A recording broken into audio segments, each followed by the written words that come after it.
6 years ago, nag-resign ako sa 10 years job ko para maalagaan ko ang aking anak na sakitin sa aming probinsya. At dito rin pala ako magsisimula ng isang maliit na negosyo. During pandemic, maraming naglabasan na online seller. At isa na nga ako sa nabigyan ng pagkakataon na magsimula nito. Wala mang kasiguraduhan pero sinubukan ko.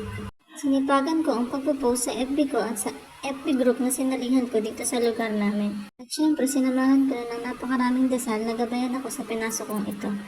Ang mga una kong naging customer at supporter, syempre ang aking pamilya. Na kahit di nila kailangan ay pinipilit ko silang bumili. Char! Andiyan din ang mga kaibigan ko, kapitbahay ko, at hanggang dumami na nga sila. At sa aking partner na suportado ako financially, morally, spiritually, and emotionally, lalo na kung may problema ang mga item ko. Sobrang thankful talaga ako sa sumusuporta at nagre-recommend sa akin sa small business ko. At syempre kay Lord na hindi ako pinabayaan simula day 1 hanggang ngayon hindi ako nasisiro sa sales ko.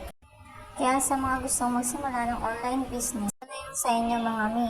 Push mo na yan, it's now or never. But please take note na kapag pumasok ka sa isang business, hindi sapat na may pera ka lang. Dapat sa mga ng sipag at syaga. Siyempre dasal. Hindi naman agad-agad na marami ka na agad sales kapag nag-post ka ng products mo.